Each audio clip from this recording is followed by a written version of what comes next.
سلام له خورشید د 11 بجو خبرونو ته ښه راغلاست. د امریکا حکومت د تیر کلونو په پرتله په ملکي برخه کې له افغانستان سره خپلې مرستې کمې کړي دي.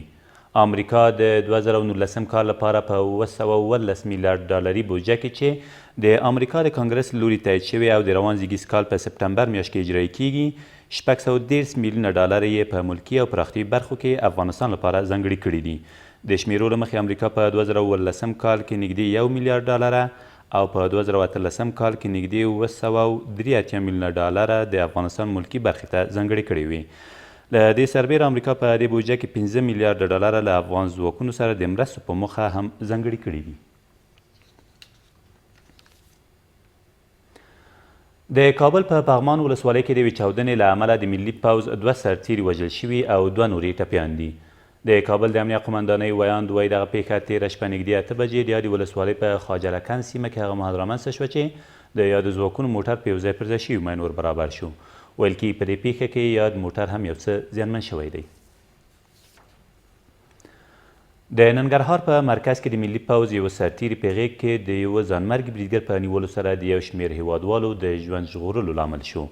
د ننګرهار د والي ویاند وایي دغه سرتیری چې محمد عمر نومیده او د 200 لومړي سیلاب قل اردو د 4مې په لوا سرتیری و، تیر ماښام د بهسود پلته څیرمه څلورلارې کې یو ځانمرګي بریدګر په غیږ کې ونیو او د خلکو له ګڼې ګوڼې څخه بهر ویسته، خو یا ځانمرګي بریدګر ورسره جفت خپلو چاودونکو توکو ته چاودنه ورکړه. د نوموړي په وینا په دې پیښه کې یاد سرتیري خپل ژوند له لاسه ورکړی، 4 نور سرتیري او یو بل ولسي وګړی ټپیان شوي دي. په هلمند کې یو ماین جوړونکي د خپلې کورنۍ ټولو غړو ته مرګ ژوبله واړوله.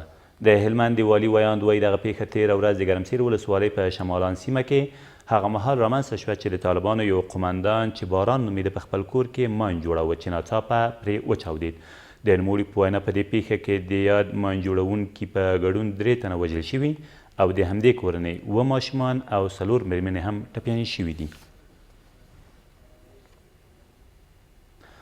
زابلیانو په یوې لویه غونډه کې د افغان حکومت د سولې له طرحې ملاتړ وکړ او پر ډیورند فرضي کرښې د جدي څارنې غوښتونکي شول. دوی وایي په دغه ولایت کې د ډیورند فرضي کرښه باید سطر شي څو د ترهګرو د تګ راتګ مخه ونیول شي. د دغې غونډې ګډونوالو د جګړې له دواړو غاړو وغوښتل چې د لوی اختر په مناسبت دایمي اوربند ته غاړه کیږدي. دا په داسې حال کې ده چې افغان حکومت په پام کې لري په لوی اختر کې یو ځل بیا له افغان طالبانو سره اوربند اعلان کړي. دا تر دې مهاله وروستي خبرونه، تر بیا مو الله مل.